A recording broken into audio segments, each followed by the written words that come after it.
Bismillahirrahmanirrahim. Assalamualaikum warahmatullahi wabarakatuh. Nama saya Salih Rahman. Di sini saya akan mereview sebuah novel yang berjudul Rembulan Tenggelam di Wajahmu. Novel ini ditulis oleh Terelie dan diterbitkan oleh Republika Jakarta 2009 dan mempunyai ketebalan buku 426 halaman. Masuk ke sinopsis, seorang yang bernama Ray pada awalnya tinggal di sebuah panti asuhan. Namun kehidupan di panti asuhan membuatnya tidak betah karena ulah penjaga panti yang semena-mena terhadap anak-anak panti. Akhirnya Ray memutuskan untuk pergi dari panti asuhan. Setelah pergi dari panti, dia mulai kehidupannya barunya di jalanan yang membuatnya terperosok menjadi seorang penjudi. Karena selalu menang berjudi, dia dikeroyok oleh preman-preman yang merasa dirugikan oleh karena kedatangan Ray dan membuatnya dirawat di rumah sakit. Setelah keluar dari rumah sakit, dia tinggal di rumah singgah ibu kota dan memiliki keluarga baru di sana. Namun setelah 3 tahun lamanya tinggal, Ray harus pergi. Setelah pergi dari rumah singgah, Ray menjadi pengamen jalan dan berteman dengan Play.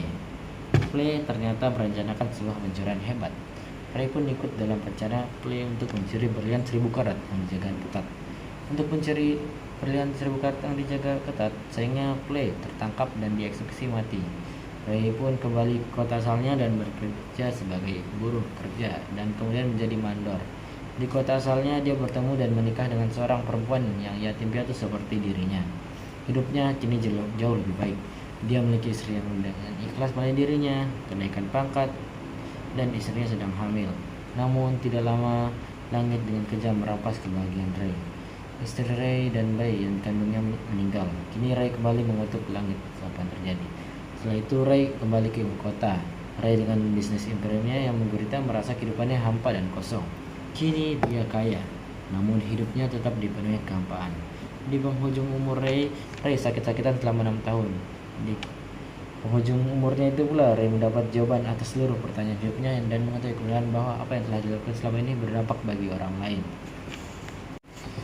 Kelemahan dan kelebihan.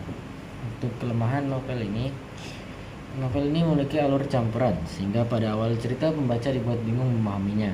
Bahasa yang digunakan juga cenderung sulit dipahami dan ada beberapa kata yang tidak umum digunakan yang membuat pembaca harus membuka kamus untuk memahaminya. Untuk kelebihannya, novel ini syarat akan dasar moral. Penbaca juga dibuat masuk ke dalam cerita dan langsung menyimpulkan amanat yang tersirat dalam novel. Selain itu, pembaca juga dibuat dengan penasaran dengan jawaban atas pertanyaan-pertanyaan tokoh Ray yang hidupnya penuh dengan penderitaan.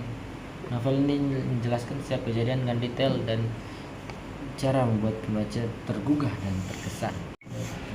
Menurut saya novel ini cukup baik dalam hal pemberian tema, penokohan, dan alurnya.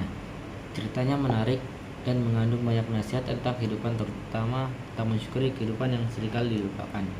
Novel ini juga menekan arti ikhlas dan dalam menghadapi segala ujian atau cobaan yang Tuhan berikan pada makhluknya. Nah, untuk kesimpulannya, novel ini merupakan salah satu novel yang direkomendasikan karena memiliki pesan yang membuat pembacanya tersentuh akan makna dari sebuah kehidupan.